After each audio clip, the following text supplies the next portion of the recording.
हामीले आज पढ्यौं 61 अध्यायदेखि 70 अध्यायसम्म है। हिजो पनि हामीले चर्चा गरेका थियौं। हिजोका एक दुईवटा विषय रहेका थिए, महत्त्वपूर्ण विषय, हामीले भन्नै पर्ने विषय, जुन हिजोको चर्चामा हामीले समेट्न सकेका थियौँ। ती एक दुईवटा वस्तुलाई आज म समेट्दैछु। सायद आजको चर्चा थोरै लामो हुनेछ। हिजोको विषय जुन 16,100 कन्याहरू जसलाई भौमासुरले हरण गरेको थियो, ती कन्याहरू जसलाई भगवानले छुटाइदिनु भयो अन्तिम अवस्थामा, ती कन्याहरूले के भने, जसको आधार नै केही पनि थिएन। हामी संसारबाट अब प्रभु आधारविहीन भएका छौँ। जसले हामीलाई हरण गरेको छ, जुन राक्षसले, अब हामी गएर विवाह गर्न चाहन्छौँ भने पनि हामीले कसैले विवाह गर्नेवाला छैन। यो त दुष्टले हरण गरेको, राक्षसले हरण गरेको स्त्रीलाई हामी विवाह गर्दैनौँ भनेर भन्छन्। र हाम्रो परिवारमा जाउँ न त भन्दा हाम्रो परिवारले पनि हामीलाई स्वीकार गर्दैन, जरासन्धले हामीलाई हरण गरेको हुनाले। अब हामी कहाँ जाने, के गर्ने, हामी बाँच्ने कि हामी मर्ने कि हामी आधारविहीन छौँ प्रभु भनेर प्रार्थना गरेको कथा हामीले पढ्यौँ। यस कथाको साह्रै ठुलो जीवन दर्शन हाम्रो जीवनमा घट्छ। यो कथाले दिन खोजेको सन्देश साह्रै ठुलो हाम्रो जीवनमा छ। हाम्रो जीवनमा पनि यस्ता समस्याहरू आउने गर्छन् कहिलेकाहीँ। हामीलाई लाग्छ जीवन अब तहस नहस भयो, जीवन सखाप भयो, केही पनि आधार छैन जीवनको, मसँग सम्पत्ति पनि छैन, मसँग कमाउने बाटो पनि छैन, म कहाँ जाने होला, म के गर्ने होला, मेरो परिवारको पनि साथ छैन म माथि, मेरो पत्नीको पनि साथ छैन, सबैजनासँगको सम्बन्ध बिग्रेको छ। अब म के गर्ने, म मर्ने होला कि म बाँच्ने होला कि, व्यक्ति आत्महत्याको शिकारसम्म बन्न सक्छ यस्तो अवस्थामा, यस्तो कन्डिसनमा। त्यसैको लागि यो कन्डिसन भागवतले किन सिर्जना गरिदियो हामीलाई? हेर्नुहोस्, यति महान शिक्षा दिएको छ हामीलाई भागवतलाई। यस्ता यस्ता कन्डिसन जब जब जीवनमा आउँछन्, जब जब हामीलाई लाग्छ अब आधार सकियो, अब बाँच्ने आधार मसँग केही पनि छैन, अब मेरो जीवन भनेको दुःखै मात्रै छ भन्ने लाग्छ भने, त्यस अवस्थामा जब संसारको सम्भावना अन्त्य हुन्छ, महान सम्भावनाले तपाईँलाई कुरिरहेको हुन्छ, महान द्वार तपाईँको लागि खोलिरहेको हुन्छ भन्ने कुरा तपाईँले जान्नुपर्छ। जब जब यो संसारी सम्बन्ध सकिँदै जान्छ, मेरो निमित्त महान अवसर आइरहेको छ, अब कुनै महान अवसरले मलाई बोलाइरहेको छ भन्ने कुरा हामीले जान्नै पर्ने हुन्छ। त्यसै कारण यो प्रसङ्ग छ। जब स्त्रीहरूको लागि सारा बाटाहरू अवरुद्ध बने, सारा आधारहरू हीन बनेर गए, उनीहरूको एउटा सम्भावनाको महान एउटा द्वार के उपस्थित भयो भन्दा, प्रभुसँगको मिलनको सम्भावनाको द्वार आएको रहेछ। उनीहरूको आधार त्यसकारण विहीन भएको रहेछ र प्रभुसँग मिल्ने एउटा महान सम्भावना, त्यो अवसरलाई चिनेर उनीहरूले त्यसलाई प्राप्त गरे जीवनमा। त्यसै कारण हामीले पनि जब जब ठुला ठुला समस्या जीवनमा आइपर्छन्, ठुला ठुला समस्या आइपर्छन् भने, त्यस अवस्थामा मेरो महान सम्भावनाको द्वार के हुन्छ भन्ने कुरा पत्ता लगाउनुपर्छ। प्राय गरेर म्याक्सिमम केसमा यस्ता घटनाहरू हामीले देखेका छौँ र ती घटनाहरूले हामीलाई के इङ्गित गर्छन् भन्दा, संसार भनेको एउटा क्षणभङ्गुर हो। समस्त संसारको आधारबाट तिमी विहीन भयो भने परमात्मासँग मिल्ने तिम्रो महान अवसर जन्मिरहेको छ। अब तिमीले सारा चिजलाई छोडेर तिमी वैरागी बनेर परमात्माको त्यो एउटा भक्तिमय पथमा लाग। यही नै तिम्रो एउटै मात्रै महान सम्भावनाको द्वार हो, यही नै तिम्रो महान अवसर हो भनेर हाम्रो जीवनमा पनि यस्ता सम्भावनाहरूले सूचित गरिरहेको हुन्छ। जस्तो प्रकारले हामीले दृष्टान्त बिना बुझ्न गाह्रो हुन्छ यसलाई। दृष्टान्त छन्, यहाँहरू सबैले सुनेकै दृष्टान्त छन्। हेर्नुहोस्, झमक कुमारी घिमिरेको कथा हेर्नुहोस्। हामी टाढा किन जाने, हाम्रै नेपालको घटना। झमक कुमारी घिमिरे जसका हातहरू चल्दैनन्, जसका खुट्टाहरू चल्दैनन्, जो बोल्न सक्दैनन् मजाले, जसलाई परिवारले साथ दिएको छैन, जसलाई स्कुल पढाइएन, जसले लुकी लुकी चाहिँ कतै ढुङ्गामा गएर त्यो बल्यासीको शीतलाई बटुलेर एउटा कटौरामा हालेर लिएर गएर एउटा सिन्कोले, त्यो सिनको खुट्टाले च्यापेर अनि ढुङ्गामा लेख्ने प्रयास गरिन् र त्यसरी ढुङ्गामा लेख्ने प्रयास गर्दा गर्दै ढुङ्गामा त्यो खुट्टा घोटिएर रगत कति बगेर गयो। त्यो कथा त जीवन काँडाकी फुलमा यहाँहरूले पढ्नै सक्नुहुन्छ भने, त्यस्तो त्यो आधारविहीन त्यति धेरै समस्याहरू त्यति धेरै दर्दनाक व्यथाहरू उनको जीवनमा किन आएछन् भन्दा महान सम्भावनाका द्वार लिएर आएछन्। त्यसले त मदन पुरस्कार जित्नुपर्ने एउटा सम्भावना लिएर आएको रहेछ। नेपालको एउटा प्रख्यात, नेपालको मात्रै नभएर उनको साहित्य जीवन काँडाकी फुल भन्ने साहित्य विश्व प्रसिद्ध भएको छ, जो इङ्ग्लिसमा पनि कन्भर्ट भएको छ आज। त्यति ठुलो सम्भावना बोकेर आएको रहेछ, त्यही भएर समस्या उनको साथमा आयो। भारतकी एउटी अरुणिमा सिन्हा, जसको दुवै खुट्टाहरू ट्रेनले काटिदिएको थियो, जो चाहिँ 12 घन्टासम्म ट्रेनको पटरीमा लडेर बसेकी थिइन्। त्यस अवस्थामा उनी बाँच्न सफल भएकी थिइन्। उनले एउटै सङ्कल्प गरिन्, मलाई ईश्वर तैँले बचाइस् त केही गर्नको लागि बचाएको छ, केही सम्भावनाको द्वार मलाई पक्किदिएको छस्। अब म एउटा सङ्कल्प गर्छु कि म सगरमाथा चढेर देखाउँछु, म विश्वलाई चकित बनाउनेछु। उनले यो सङ्कल्प गरिन्। परिणाम के भयो भन्दा त्यो सङ्कल्प शक्ति यति प्रबल भयो, यति शक्तिशाली भइदियो कि उनले सगरमाथा पनि क्लाइम्ब गरेर देखाइन्। सगरमाथा त चढिन्, विश्वका 7वटा सबैभन्दा अग्ला चुचुरा पनि जसले चढेर चाहिँ नाम आज रेकर्ड राख्न सफल भइन्। जो मोटिभेसनल स्पिचर बनेकी छिन् आज, जसले मोटिभेसन क्लास दिने गर्छन् विश्वमा।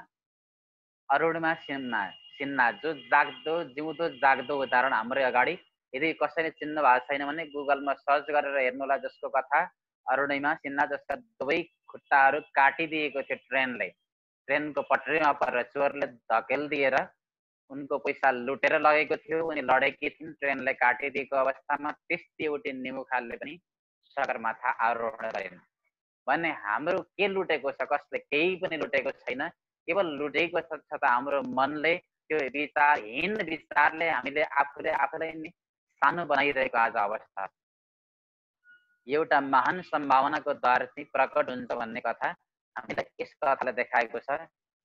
यति मात्रै नभएर हेर्नुहोस्, अनेक त्यस्ता पात्रहरू छन्। स्टेफन हकिन्सको सवालमा नि हेर्नुहोस्, स्टेफन हकिन्स जसले ब्ल्याक होल पत्ता लगाएका थिए। कस्ता थिए वैज्ञानिक? जस्तो कुष्ठरोग लागेको मान्छे हुन्छ त्यस्तै नै थिए उनी पनि। पीडित भएका थिए, हात खुट्टा नचल्ने उनको फोटोमा पनि हामी देख्न सक्छौँ। तर ल्यापटप चलाएर विज्ञानलाई युज गरेर, साइन्सलाई जीवनमा अपनाएर उनले ब्ल्याक होल पत्ता लगाउने काम गरे। महान सम्भावनाको त्यो विज्ञानको एउटा पिता बन्ने, वैज्ञानिक महान बन्ने एउटा द्वारलाई उनले पनि पत्ता लगाए। अरूतिर नगएर हामीले सुदामाकै चरित्रलाई एकपटक हेर्ने हो भने पनि सुदामाको चरित्रले पनि यही नै देखाउँछ। जहाँ घरमा अन्न छैन, छोराछोरीलाई खुवाउनको लागि अन्न छैन भने त्यो एउटा दुःख किन आइरहेको थियो सुदामाको जीवनमा भने कृष्णको भक्ति गरेर कृष्णबाट त्यो अनगिन्ती सम्पदा प्राप्त गर्न अथवा अनगिन्ती भक्ति प्राप्त गर्न, कृष्णलाई नै प्राप्त गर्न उनको त्यो महान एउटा सम्भावना आइरहेको थियो। त्यसैले त्यति दुःख भयो, त्यति पीडा भयो, त्यति दर्दनाक उनलाई के भयो, जीवनमा व्यथा भयो सुदामालाई, जसले अन्तिममा परिणाम कृष्णलाई प्राप्त गरे। नेपालका एउटा त्यस्ता स्पिचर छन्, पब्लिक स्पिचरमा जो फर्स्ट भएका थिए, रमेश के थरी रमेश परसाई। सबैले सुन्नु भएको छ होला। यदि सुन्नु भएको छैन भने म सबैले प्रेरणा गर्छु, रमेश परसाईको एकपटक स्पिच सुन्नुहोस् सबैले। रमेश परसाईलाई ईश्वरले आँखा दिएका छैनन्, हेर्नुहोस् उनी दृष्टिविहीन छन्। तर दृष्टिविहीन किन भयो? दुःख जीवनमा किन आएछ उनको? प्रष्ट जीवनले देखाइदिएको छ महान स्पिचर बन्न। नेपालमा जो मदन भण्डारीले पनि त्यतिको स्पिच दिनु भएको थिएन मेरो दृष्टिमा। हेर्नु होला, एकपल्ट अवश्य हेर्नु होला। उनको स्पिच हेरिरहँदा रोम यदि खडा भएनन् भने त्यो त एकदम मान्छे नै होइन भनिन्छ। रोम खडा हुने गर्छन्, भित्रैबाट आत्मिक जोस आउने गर्छ, जीवनमा केही गर्नै पर्ने रहेछ, ओहो भन्ने हुन्छ, जरिङ बनाइदिन्छ उनको त्यो स्पिचले। तर दृष्टिविहीन छन् मान्छे, कमजोरी, त्यस्ता दुःख दर्दहरू समस्याहरू जीवनमा आउँछन् त तपाईँलाई महान सम्भावनाको द्वार बोकेर आउँछन्। त्यो महान सम्भावनाको द्वार यदि पत्ता लगाउनु भयो भने जीवनलाई यसरी नै शक्तिशाली बनाउन सकिन्छ। हामीले यो यी भगवानका देवीहरूको 16,100 को कथाबाट हामीले प्राप्त गर्न सक्ने एउटा सन्देश हो। हिजोको प्रसङ्गमा रुक्मिणीसँग भगवानले परिहास गरेको प्रसङ्ग पनि हामीले सुन्यौँ। यो परिहास हेर्दाखेरि केही पनि छैन। यो भागवतको एउटा सानो लीला, भगवानले यसो रुक्मिणीलाई जिस्क्याए जस्तो लीला छ। तर यसमा पनि जीवन दर्शन भरिएको छ। वैवाहिक जीवनलाई हामीले कसरी चलाउने अरे भन्दा, वैवाहिक जीवनमा कहिल्यै पनि हामीले जोसँग विवाह गरेका हुन्छौँ, विवाह गर्ने मान्छेसँग अत्यन्तै खुल्ला हृदय हुनुपर्छ हाम्रो। खुल्ला बन्नुपर्छ। ती भावनाहरूलाई कहिल्यै पनि हामीले प्रकट गर्न सकेन भने ती भावनाहरू कुण्ठित बनेर जान्छन् र भित्रभित्रै आगो सल्किँदै जान्छ। वैवाहिक त्यो जीवनमा चाहिँ फाटो आउन सक्छ।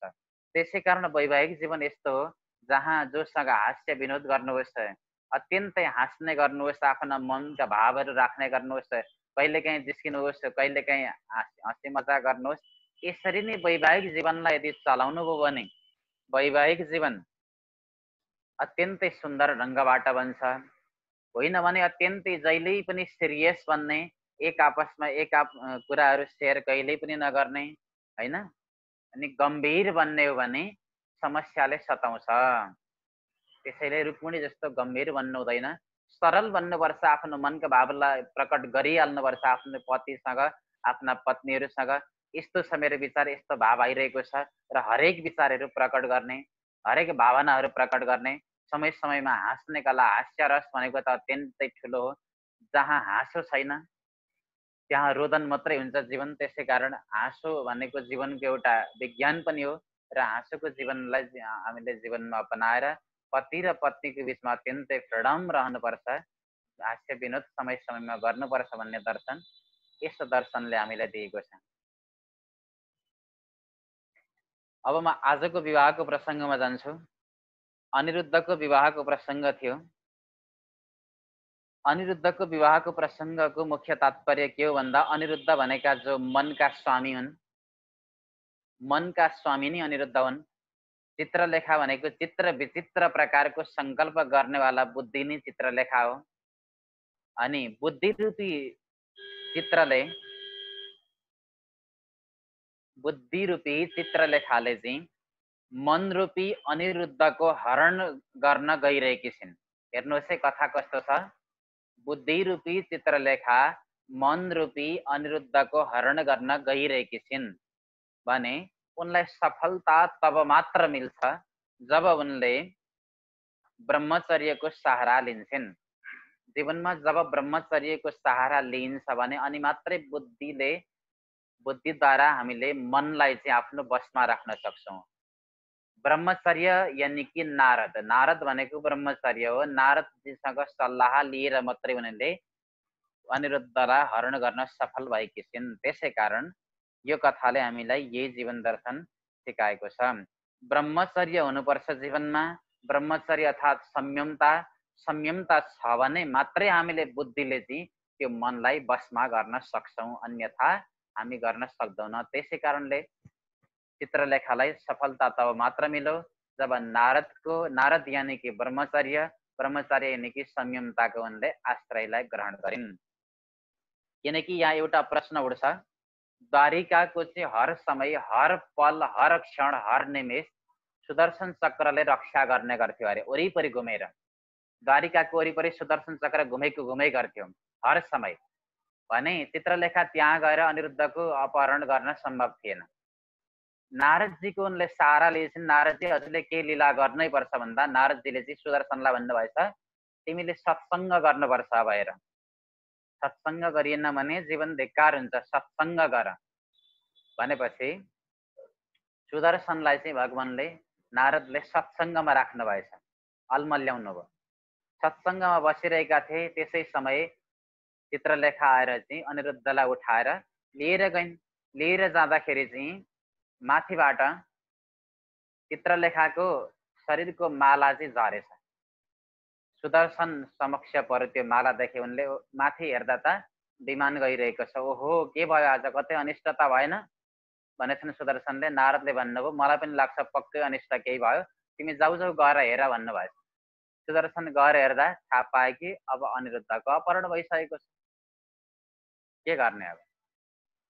यसरी यो लीला आज नारदजीले घटाइदिनु भयो। यहाँ होइन थियो भने सुदर्शन चक्र घुमिरहन्थ्यो हर पल हर क्षण भने त्यहाँ चित्रलेखा बस्नै सक्दिन थिइन्। अगाडिको प्रसङ्गमा पनि सम्बरासुरले पनि के गरेको छ भन्दा प्रद्युम्नलाई हरण गरेर समुद्रमा फ्याँकिदिएको प्रसङ्ग छ। सम्बरासुर कसरी प्रवेश गरेको थियो अरे भन्दा सम्बरासुर एउटा बिरालोको रूप धारण गरेर गएको थियो अरे र बिरालो बनेर गएर उसले आफ्नो मुखमा च्यापेर प्रद्युम्नलाई लगेर समुद्रमा हालिदिएको थियो अरे। त्यसै कारण ऊ पनि पस्न सफल भएको थियो। र यो कथा सबैले बुझ्नुभयो होला। बुद्धिले चाहिँ मनलाई पकड गर्नको लागि पकडमा बसमा लिन ब्रह्मचर्य किनकि संयमताको सहारा लिएर मात्रै सम्भव छ।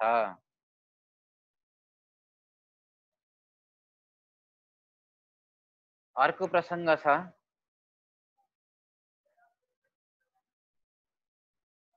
यो उषा अनि अनिरुद्धको जुन प्रसङ्ग थियो, उषा र अनिरुद्धको प्रसङ्गमा उषाले सपना देखेकी थिइन्। सपना के देखिन् भन्दा अनिरुद्धसँग विहार गरिरहेको सपना देखिन् र उनले विपनामा पनि त्यही नै अवस्था पाइन्। अनिरुद्धसँग विहार गर्ने एउटा अवस्था पाइन्। सपना जे देखिन् विपनामा पनि ठ्याक्कै त्यही नै घट्यो। भागवतको यो कथाले हामीलाई सपनाको दर्शन दिएको छ। साइकोलोजीमा सपनाको अत्यन्तै ठुलो भ्यालु छ। सपनाले हर जीवनका सम्भावनाहरूलाई इङ्गित गरिरहेको हुन्छ। सपनाको विज्ञान यो अत्यन्तै लामो पार्ट्स भएको हुनाले मैले यसलाई अर्को दिन मात्रै व्याख्या गर्छु, आज गर्दिनँ। साइकोलोजीमा सपनाको धेरै ठुलो एउटा दर्शन आउने गर्छ, सपना चाहिँ के हो। र भागवतको यो उषाको कथाले पनि सपनाको एउटा हामीलाई दर्शनलाई विज्ञानलाई यहाँ दर्शाएको छ। अर्को प्रसङ्ग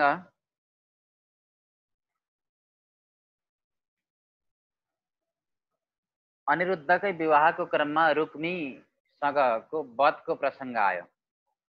रुक्मी वधमा चाहिँ बलरामजीले जब रुक्मीलाई वध गर्नुभयो, बुद्धिजीवीहरूले कृष्णलाई सोधे, कृष्ण यहाँ गल्ती कसको थियो, हजुर कसको पक्ष लिनुहुन्छ, के भन्न चाहनुहुन्छ भन्दा भगवान श्री कृष्णले भन्नुभयो, केही पनि भन्नु भएन। कृष्णले कृष्ण बोल्दै बोल्नु भएन।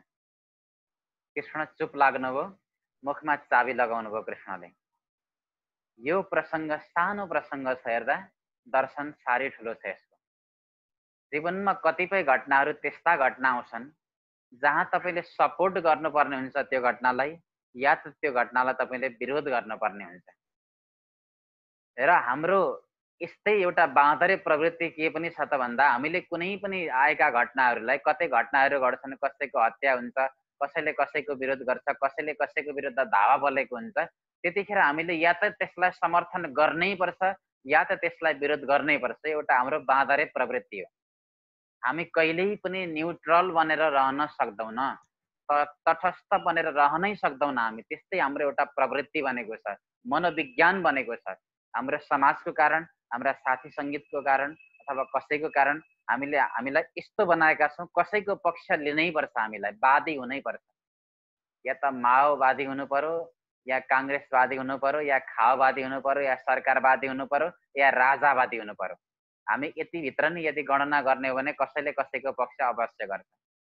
कसैले राजावादीको पक्ष लिन्छ, कसैले खाओवादीको, कसैले माओवादीको।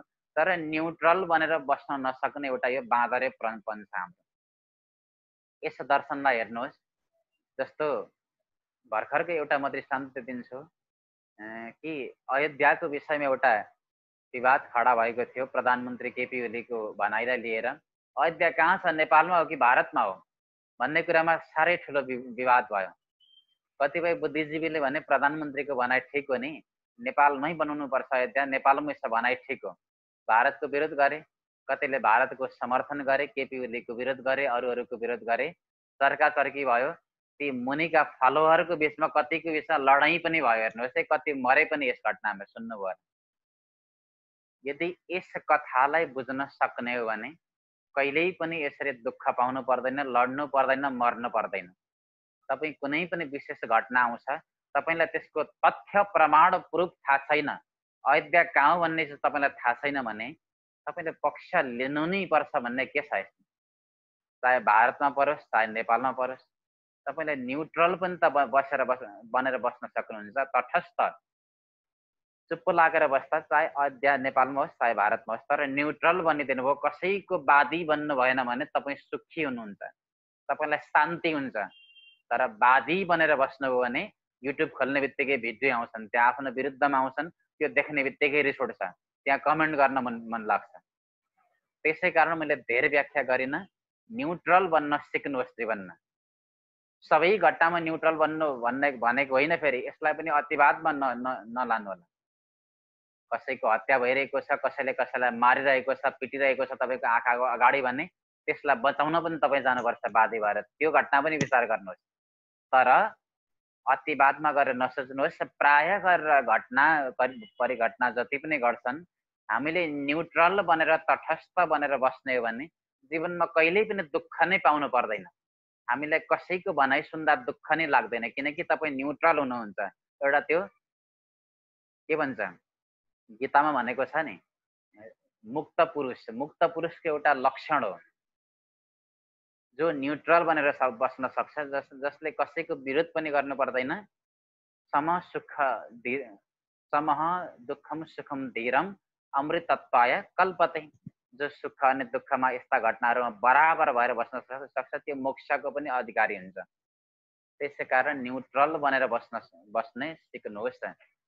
एउटा दृष्टान्त मैले पहिले पनि बताएको थिएँ, अपडेटको लागि आज पनि बताउँदैछु, सान्दर्भिक भएको हुनाले।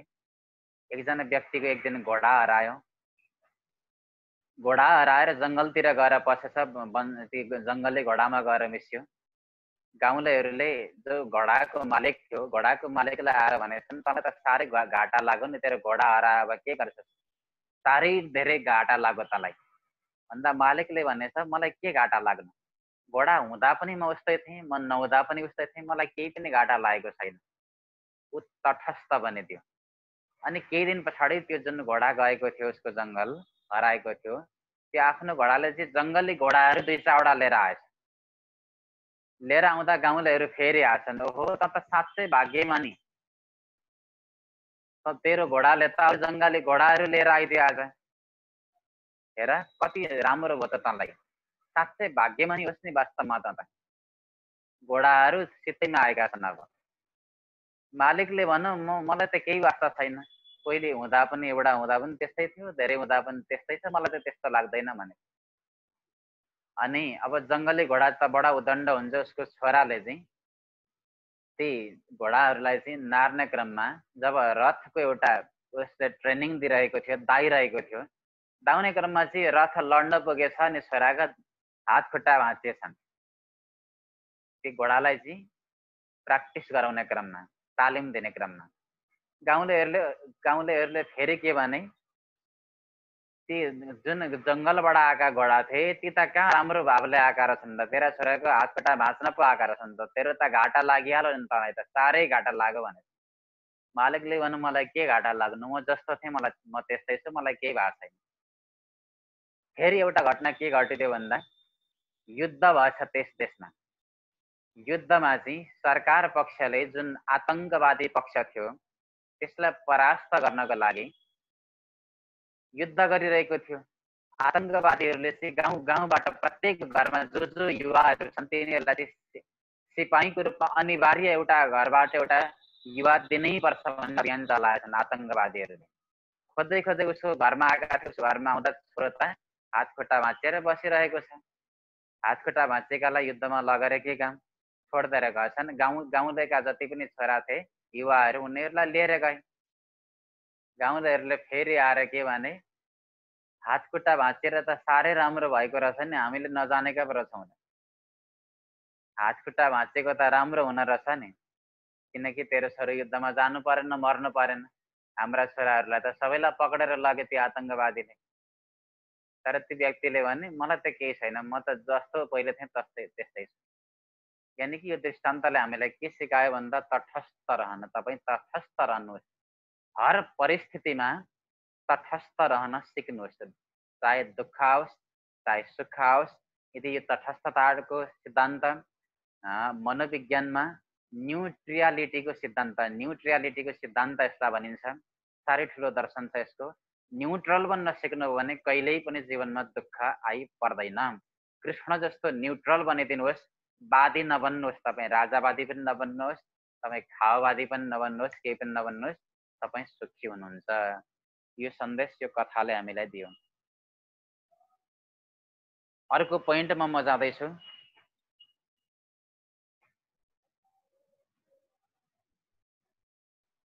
अनिरुद्धकै विवाहको प्रसङ्गमा भगवान श्री कृष्ण अनि भगवान शिवको बीचमा युद्ध भएको प्रसङ्ग छ।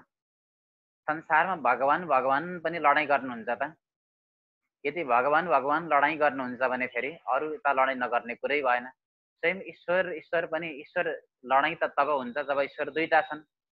त्यसो भए कृष्ण र शिव लडाईँ गरेका हुन् भने संसारमा ईश्वर दुईटा छन् त, तत्त्व दुईटा छन् त भन्दा वेदान्तले त अद्वैत एउटा भावलाई सिद्ध गरेको छ।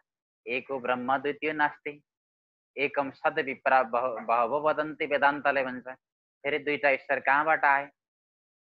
यो प्रसङ्ग जुन छ कृष्ण र शिव बीचको युद्ध भएको प्रसङ्ग जहाँ छ, यो प्रसङ्गले हामीलाई एउटा दार्शनिक सन्देश त सर्वप्रथम के दिएको छ त भन्दा ईश्वर यद्यपि दुईटा छैन, यो विभूति मात्रै दुईटा रूपमा प्रकट भएको ईश्वर एउटै हो, तथापि ईश्वरको बीचमा पनि ईश्वरको बीचमा पनि कहिलेकाहीँ युद्ध हुन्छ भने युद्ध भएर पनि तुरुन्त मिल्छन् उनीहरू। कृष्ण र शिव युद्ध गर्नुभयो, भलै युद्धकै दृष्टिले हेरौँ यो प्रसङ्गलाई, तर युद्ध हुने बित्तिकै उहाँहरू मिल्नुभयो। अन्त्यमा भोले बाबाले प्रार्थना गर्नुभयो, कृष्णलाई पनि प्रार्थना गर्नुभयो, भोले बाबालाई ढोग्नुभयो। तर यही युद्धको प्रसङ्ग हामीसँग घटाउने यति हो भने हामी कोहीसँग झगडा गऱ्यौँ भने हामी संसारीहरू के गर्छौँ, जोसँग जीवनभर बोलिँदैन, अहिलेको आधुनिक भाषामा भन्नुपर्दा जसलाई ब्लक हानिन्छ फेसबुकमा, बोल्दै बोलिँदैन, अनफ्रेन्ड गरिन्छ, फेरि त्यसलाई एड गरिँदैन जीवनमा। यो हाम्रोपन भयो, एउटा बाँदरेपन हाम्रो भयो। तर ईश्वरको दृष्टिमा के हुन्छ अरे भन्दा ईश्वर लडाईँ गरेर पनि तुरुन्त त्यसै समयमा मिल्न सक्छ।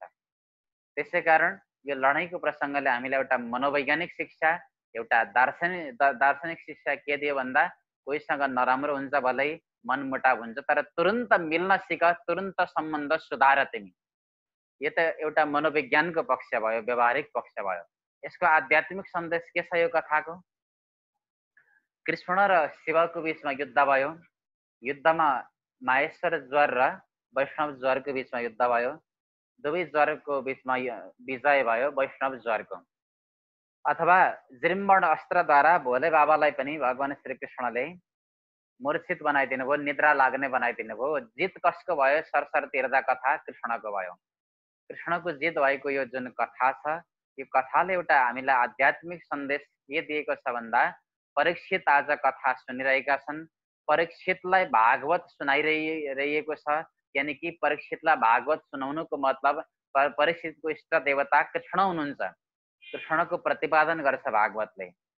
सुखदेवले यो लीलाद्वारा के प्रश्न बनाउन चाहनुहुन्छ भने तिमी जसको कथा आज सुनिरहेका छौ त्यो कृष्ण नै शक्तिशाली हुन्, त्यो कृष्णको नै सर्वश्रेष्ठता छ संसारमा। अरू सारा भगवानहरू भन्दा श्रेष्ठ भनेका तिनै कृष्ण छन् जो तिम्रो इष्ट देवता हो। त्यसै कारण कृष्णमा तिमी निर्मल बुद्धि लगाऊ, तिम्रो मर्ने समय आएको छ, कृष्णमा नै तिमी के भन, एकत्व भावले स्वीकार गर। कतै अरू ईश्वर ठुलो होला, अरूको शरणमा जानुपर्छ होला, भोले बाबा ठुलो हुनुहुन्छ होला, हनुमान ठुलो हुनुहुन्छ होला, देवी ठुलो हुनुहुन्छ होला, म कसको उपासना गर्ने भन्ने कुरामा तिमी अब भड्काप नगर, नभड्क्यौ, केवल कृष्णलाई तिमी आफ्नो एकत्वमा स्वीकार गर, इष्टदेवको रूपमा तिमी स्वीकार गर र तिम्रो आसन्न मृत्यु अब निकट आएको छ भनेर भगवान श्री कृष्णको सर्वव्यापकतालाई, सर्वश्रेष्ठतालाई सिद्धि गर्नको लागि यो प्रसङ्ग यहाँ दिएको छ। नम्बर 1। नम्बर 2 मा आध्यात्मिक सन्देश के हो भन्दा हामीले भागवत पढिरहेका छौँ। भागवत पढ्दाखेरि कृष्णको श्रेष्ठता छ, शिव पुराण पढ्दाखेरि शिवको श्रेष्ठता छ, देवी भागवत पढ्दा देवी भागवतको श्रेष्ठता छ। त्यसै कारण भागवत पढ्दा कृष्ण नै ठुलो हुनुहुन्छ, कृष्णको सर्वव्यापकतालाई सिद्ध गर्नु परेको हुनाले यो प्रसङ्ग यहाँ दिएको छ। भगवान श्री कृष्ण नै श्रेष्ठ हुनुहुन्छ, भागवतको प्रतिपाद्य विषय, भागवतको सर्वश्रेष्ठ देवता भनेर भगवान श्री कृष्णलाई चिनिन्छ भनेर आध्यात्मिक सन्देश दिनको लागि नै यो कथा यहाँ प्रस्तुत गरिएको छ। र वस्तुतः यदि निहालेर तपाईँले हेर्नुभयो यो प्रसङ्गलाई भने अर्को पक्ष यसको के छ भन्दा यसको गहिराईमा यसको रहस्यमा जाँदा कृष्ण र शिव यहाँ लडाईँ गर्नुभएको छैन। कृष्ण र शिव लडाईँ गर्नुभएको छैन। भगवान शिव र कृष्णको बिचमा जब युद्ध सुरु हुने बित्तिकै द्रिम्बड अस्त्र प्रयोग गरेर भगवान शिवलाई त सुताइदिनु भयो। भगवान श्री कृष्णले लडाईँ भएको छ ज्वरको बिचमा, वैष्णव ज्वर र माहेश्वर ज्वरको बिचमा लडाईँ भएको छ। अतः यो प्रसङ्गले के यहाँ इङ्गित गर्छ भन्दा संसारमा शैवीहरू अनि वैष्णवहरूको ज्वरको बिचमा लडाईँ हुने गर्छ अरे। ज्वर भनेको के हो भन्दा शैवीहरूले वैष्णवहरूलाई देखेर चाहिँ जल्ने गर्छन्। जलेर त्यो एउटा ज्वर निस्किन्छ, उनको शरीरमा तातोपन निस्किन्छ, विरोधपन निस्किन्छ, त्यही नै ज्वर हो। वैष्णवहरूले शैवीहरूलाई देखेर यिनीहरू त खत्तम हुन्, शिवको उपासना गर्ने, पाखण्डीको उपासना गर्ने भन्छन् र उनीहरूलाई पनि ज्वर आउँछ, राग आउँछ, त्यो राग नै ज्वर हो। र त्यो दुवै शैवीहरूको र वैष्णवहरूको त्यो रागको बिचमा चाहिँ लडाईँ हुने गर्छ, त्यो ज्वरको बिचमा लडाईँ हुने गर्छ भन्ने एउटा अत्यन्तै गोपनीय रहस्य यो कथाले दिएको छ। कृष्ण र शिव लडाईँ गरेको होइन, दुवै ज्वर लडाईँ गरेका हुन् भन्ने प्रसङ्ग यस कथाले दिएको छ।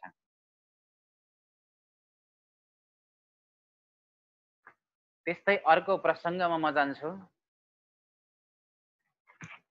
अर्को प्रसङ्ग छ राजा नृगको उपाख्यान। राजा नृगको उपाख्यानमा हामीले पढ्यौँ, नृगले यति धेरै दान गरेछन्, जति धरतीमा कणहरू छन्, जति ताराहरू छन् त्यति दान गरेछन्। तर त्यति धेरै दान गर्दा पनि जुन अन्जानमा दान गरेका थिए उनले एउटा गाईलाई डबल, त्यही अन्जानमा दान गरेको हुनाले छेपारो बन्ने कथा हामीले पढ्यौँ। के अन्जानमा गरेको गल्ती पनि यति ठुलो सजाय दिनेवाला हुन्छ त? अथवा भन्नु यति धेरै दान गरिसकेपछि पनि यदि छेपारो बन्नुपर्छ भने संसारमा दान के का लागि, धर्म पुण्य के का लागि, धर्म के का लागि गर्ने? यति धेरै दान गर्दा पनि जो छेपारो बन्छ भने हामीले धर्म पनि त नगर्दा भयो। एउटा शङ्काको विषय छ, साह्रै महत्त्वपूर्ण यस प्रसङ्गमा। यो प्रसङ्गले हामीले के इङ्गित गरेको छ भन्दा नृगले जति पनि कर्म गरेका थिए, यिनले गरेका दानहरू धरतीका कणहरू जति नै गाई दान गरे पनि त्यो एउटा सकाम कर्म थियो। हेर्नुहोस् है, सकाम कर्मले के गर्छ त भन्दा सकाम कर्मले पापको नाश कहिल्यै पनि गर्दैन। पापको नाश कहिल्यै पनि गर्दैन। पुण्य एकट्ठा गर्ने काम चाहिँ गर्छ, तर प्रभुको लागि गरेको कर्मले, त्यो सत्कर्मले मात्रै पापको नाश गर्छ। प्रभुको निमित्त जुन कर्म गरिन्छ त्यसले नै वास्तविक कल्याण गर्छ। यो त यिनले पुण्य एकट्ठा गर्दै, पुण्य एकट्ठा गर्दै गर्दै गर्दै मात्रै गएका थिए नि, त्यो सकाम कर्म थियो। त्यसै कारणले आज यिनी छेपारो बन्नुपर्ने कथा यहाँनिर हामीले सुन्नु पर्यौँ। अर्को एउटा वाल्मीकि रामायणको प्रसङ्गले के व्याख्या गरेको छ भन्दा यस प्रसङ्गलाई प्रश्न बनाएको छ। वाल्मीकि रामायण हेर्नु होला एकपटक, त्यहाँ के लेखिएको छ त भन्दा यिनले झुकेर त्यो गाईलाई डबल दान गरेको हुनाले यिनले दुःख पाएको होइन, छेपारो बनेको होइन। यिनी छेपारो बन्नुको कारण यो थियो, जब त्यो गाईलाई डबल दान गरे, त्यो मालिकले अर्को मालिकसँग भन्नु यो मेरो गाई हो, दुवैको झगडा चलो, दुवै छिनोफानो गर्न निर्णय गर्न जब नृग राजाकोमा आए, नृगको दरबारमा आएर यिनीहरू द्वारमा बस्नु पर्यो अरे धेरै दिनसम्म। एक दिन बसे, 2 दिन बसे, 3 दिन बसे। द्वारपालहरूलाई समाचार पठाएर हामी यस्तो काम लिएर आएका भन्दा उनले वास्तै गरेनन्। राजाको कर्तव्य हो आएका प्रजाहरूको तुरुन्त दुःखलाई शान्त गर्नु, तर यिनीहरू दिनौँ धेरै दिनसम्म चाहिँ यहाँ कुरेर बस्नु परेको हुनाले त्यो पाप चाहिँ यिनले बेहोर्नु परेको हो भनेर वाल्मीकि रामायणले व्याख्या गरेको छ। झुकेर दान गर्दा मात्रै यिनी छेपारो बनेका होइनन्, ती ब्राह्मणहरूलाई द्वारमा धेरै दिनसम्म पर्खाएका थिए। जुन राजाको धर्म थिएन, तुरुन्त त्यो सवाल उनले के गर्नु पर्थ्यो भन्दा तुरुन्त त्यसलाई सल्टाउनु पर्थ्यो, उनीहरूसँग भेट गर्नु पर्थ्यो। धेरै दिन उनीहरूलाई अल्मल्याएको हुनाले आज के भयो त भन्दा यिनीले छेपारो बन्नु पर्यो आज। त्यसै कारण यिनी सानो गल्तीले गर्दा छेपारो बनेका हुन्। झुकेर दान गर्दाखेरि मात्रै छेपारो बन्ने पाप यिनलाई प्राप्त भएको होइन। यो प्रसङ्ग बुझ्नु होला सबैजनाले। अर्को पोइन्टमा म गइरहेको छु, जुन नृग राजाको प्रसङ्गमा हामीले एउटा श्लोक त्यहाँ पढ्यौँ। यावत्या सिकता भूमिर यावत्य दिवितारका यावत्य वर्षधारस्त तावती रतदामुस्मगाः। यानी कि राजा मृग के भन्छन् भन्दा यावत्या सिकता भूमि भूमिमा जति पनि माटाका अथवा बालुका कणहरू छन् धरतीभरि, दिवी आकाशमा जति पनि ताराका भनेको ताराहरू छन्, यावत त्यो वर्षधारा छ जति पनि पानी पर्दा त्यो वर्षाका पानीका थोपाहरू छन् त्यति नै गाई मैले के गरेँ दान गरेँ। यो कुरा सत्य हुन सक्ला त? कहाँसम्म यथार्थ होला यो भागवतले भनेको कुरा? पृथ्वीमा जति धुलो थियो जति कण थियो त्यति गाई दान गरेका थिए भने गाई त ठुला हुन्छन्, ती गाई कहाँ अटायो होला? बडा मार्मिक प्रसङ्ग। त्यसैकारण यो प्रसङ्गलाई कसरी हेर्ने भन्दा एउटा यसको एन्सर के हो भन्दा ती गाई दान गर्ने एउटा शास्त्रमा यस्तो पद्धति छ, गाई दान घरमा गर्दाखेरि को फल एउटा छ। तिनै गाईहरूलाई कतै देवालयमा लगेर यदि दान गरियो भने त्यसको फल अर्को छ। तिनै गाईहरूलाई विशेष तीर्थमा लगेर दान गरियो भने एउटा गाई दान गर्दा कमसेकम खरबौं अथवा अरबौं गाई दान गरेको फल प्राप्त हुन्छ, विशेष महातीर्थमा लगेर दान गर्दा भनिएको छ। त्यसकारण यी गाई दान गर्ने यो पद्धति हामीले यस्तो सम्झिनु पर्यो, उनले विशेष तीर्थमा गएर चाहिँ यो गाई दान गरेको हुनाले एउटा दान गरेको फल कमसेकम करोडौं लाखौं अरबौं गाई बराबर भयो। त्यसै कारण पृथ्वीमा जति कण छन् त्यति बराबर गाई यिनले दान गरे भन्ने एउटा अर्थ हो। यसको अर्को अर्थ के हो भन्दा यसको अर्थ हुन्छ यावत्या सिकता भूमि जति पनि धरतीमा के छन् कणहरू छन्, बालुवाका कणहरू माटोका कणहरू छन्।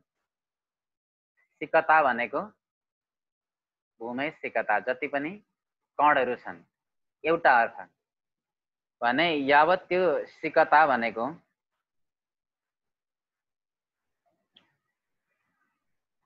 अर्को कारण के हुन्छ त भन्दा यसको अर्को अर्थ यसको हुन्छ सिकता यानी कि नदी।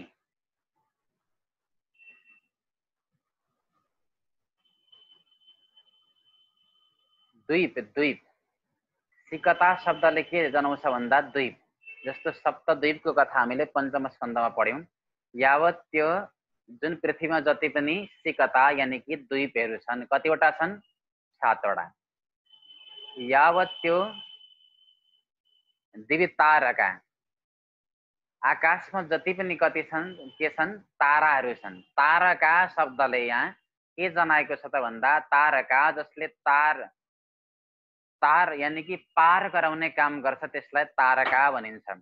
भारतवर्षमा विशेष गरी त्यस्ता 45 वटा नदी छन् जुन नदीलाई सेवन गरियो भने चाहिँ उनीहरूले पार तराउँछन् हामीलाई, त्यसैले नदीको एउटा नाम हो तारका।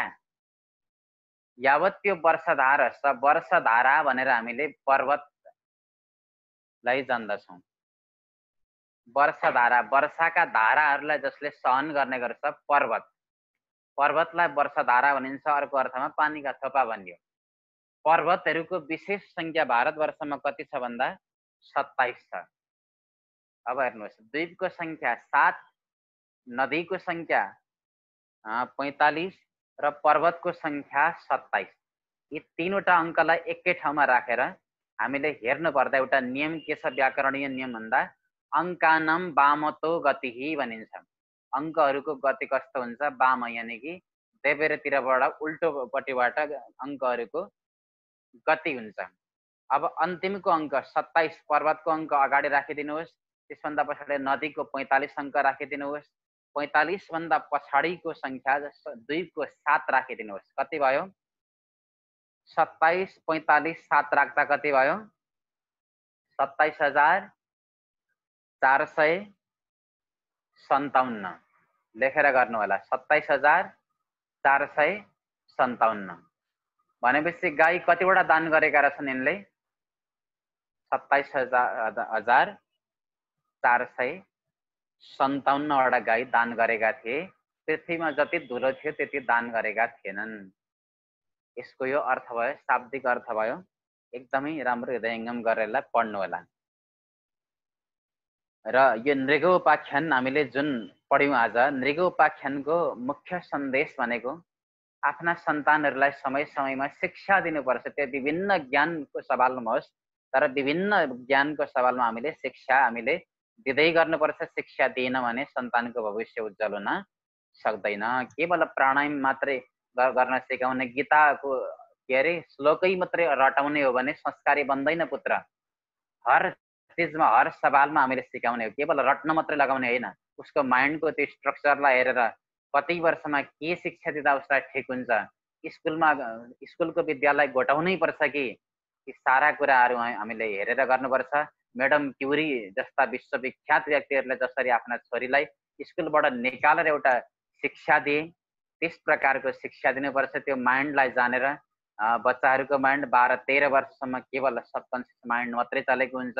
त्यो विचार बुद्धि तर्क गणितमा उनीहरूको त्यति उनीहरूको क्षमता हुँदैन। त्यसै कारण रट्न मात्रै हामीले प्रेसर गर्नु हुँदैन, उनीहरूलाई अनुभवको शिक्षा दिनुपर्छ।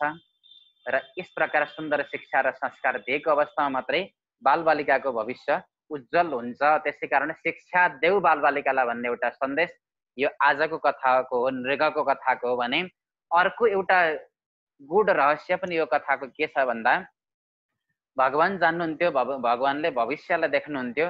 भविष्य पछि गएको कुरालाई, पछि हुने कुरालाई भगवानले देखेर आज के गर्ने प्रयास गर्नुभयो भगवानले भन्दा, ब्राह्मणको कहिल्यै पनि अपमान गर्नु हुँदैन, ब्राह्मणको श्रापबाट हामीले बच्ने प्रयत्न गर्नुपर्छ भनेर भगवानले यदुकुललाई वर्षका ब्राह्मण श्रापबाट बचाउने एउटा प्रयत्न गर्नुभएको थियो, ताकि ब्राह्मणको कुनै पनि हालतमा हामीले अपमान गर्नु हुँदैन। भगवानलाई थाहा थियो पछि गएर ब्राह्मणको श्रापको कारणले यदुवंश सखाप हुन्छ। त्यसै कारण यो शिक्षा दिनुभयो आज प्रभुले, ब्राह्मणलाई कहिल्यै पनि कुनै पनि हालतमा अपमान नगर है। ब्राह्मण भनेको यस्तो, ब्राह्मणको वृत्ति हरो भनेर यति ठुलो पाप लाग्छ भनेर यो शिक्षा दिनको लागि पनि भावी सन्देश भगवानले यस कथा मार्फत यहाँ दिने प्रयत्न गर्नुभएको छ।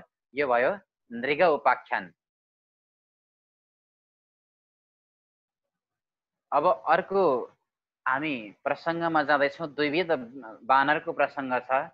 द्विविध बानरको प्रसङ्गमा बलरामजी जो स्त्रीहरूसँग क्रीडा विहार गरिरहँदा मदिरा कलशको यहाँ प्रसङ्ग आएको छ। मदिरा कलशलाई द्विविध बाँदरले हरण गरेको प्रसङ्ग छ। भने बलरामजी जो सात्विक हुनुहुन्थ्यो, बलरामजीले मदिरा पान गर्नु होला।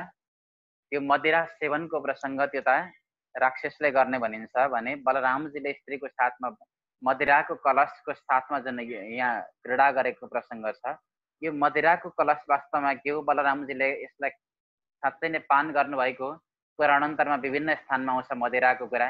देवताहरूले मदिरा पिएको प्रसङ्ग आउँछ। यो वास्तवमा के हो त भन्दा, बारुणी मदिरा भनिन्छ जसलाई, जो समुद्र मन्थनमा पनि प्रकट भएको थियो। बारुणी मदिरा यो चाहिँ एउटा मधुधाराको रूपमा सबै वृक्षहरूमा रहन्छ। सबै वृक्षहरूमा के हुन्छ, मधुधाराको रूपमा रहन्छ। र यो दिव्य देवताहरूले आफ्नो आयुलाई बढाउनको लागि विभिन्न रोगहरू जुन सेवन गर्दा कहिले पनि लाग्दैन, त्यस्तो प्रकारको एउटा अलौकिक वृक्षहरूले दिने एउटा अलौकिक रस हो यो। तर यो जुन चाहिँ सेवन गर्दा मात्ने अनि अहिलेको जस्तो सेन्तेरेङ चाहिँ होइन। यो कुरा बुझ्नु पर्यो। यो के हो, दिव्य हो, दिव्य। यो रस भनेको एकदमै दिव्य छ, मधुर छ। यो दैविक रस हो। यो मधुर रस भनेको वृक्षहरूबाट प्राप्त हुने, र त्यसैलाई चाहिँ बलरामजीले पान गर्नुभएको। अर्को त्यो गनाउने खालको, अर्को त्यो मताउने खालको, नालीमा लडाउने खालको पान गर्नुभएको होइन बलरामजीले। यो प्रसङ्ग हामीले यहाँबाट बुझ्नु पर्यो। त्यस्तै बलरामजीले एक दिन क्रीडाको क्रममा जहाँ ब्रजमा गएर क्रीडा गर्नुभएको थियो, यमुनालाई भगवान बलरामजीले के गर्नुभयो भन्दा बोलाउनु भयो क्रीडाको निमित्त। यमुना भनेकी भगवान की पटरानी हुने, कृष्ण की पटरानी। सम्बन्धमा यदि बलरामजी की बुहारी हुने थिइन् भने क्रीडाको लागि, यहाँ विहार गर्नको लागि यमुनालाई बोलाउनु कहाँसम्म उचित थियो होला त? उचित थिएन यो प्रसङ्ग। बुहारीलाई क्रीडाको निमित्त अन्य स्त्रीहरू, अन्य गोपीहरूको साथमा कहिल्यै पनि बोलाउनु यो शास्त्रीय थिएन। तर पनि भगवानले यमुनालाई यहाँ किन क्रीडाको निमित्त बोलाउनु भयो? भन्दा यसको समाधान भागवतमा जुन वर्णन गरिएको छ, जुन यमुनाले कृष्णको तप गर्नुभयो र अर्जुनद्वारा जुन यमुनासँग भगवान श्री कृष्णको विवाह भएको छ, जुन पत्नी रूपा कालिन्दी थिइन्, ती कालिन्दी नभएर यी यमुना भनेकी अलग यमुना थिइन्। यी यमुना अलग यमुना थिइन्, यी चाहिँ समुद्रकी पत्नी थिइन्। त्यसै कारणले बुहारी नभएको हुनाले क्रीडार्थ यहाँ बलरामजीले बोलाउनु भएको थियो। अपितु भगवान श्री कृष्ण की पत्नी रूपी कालिंदी थिएनन् यिनी, यिनी अलग यमुना थिइन्, अलग कालिंदी थिइन्, यिनी समुद्र की पत्नी थिइन् यिनी। अर्को प्रसंग नारदजीले जुन गृहस्थ आश्रमको निरीक्षण गर्नुभयो, नारदजीले गृहस्थ आश्रमको निरीक्षण गर्नुभयो, यो प्रसंगको मतलब के हो, यसले दिन खोजेको रहस्य के हो भन्दा नारदजी भनेको ब्रह्मचारी हुनुहुन्छ। ब्रह्मचारीको एउटा नियम के हुन्छ भन्दा ब्रह्मचारीले कहिल्यै पनि गृहस्थकोमा गएर च्याउनु, गृहस्थका ती लीलाहरूलाई चाहिँ चक्षुपात गर्नु त्यो अधिकार ब्रह्मचारीलाई छैन।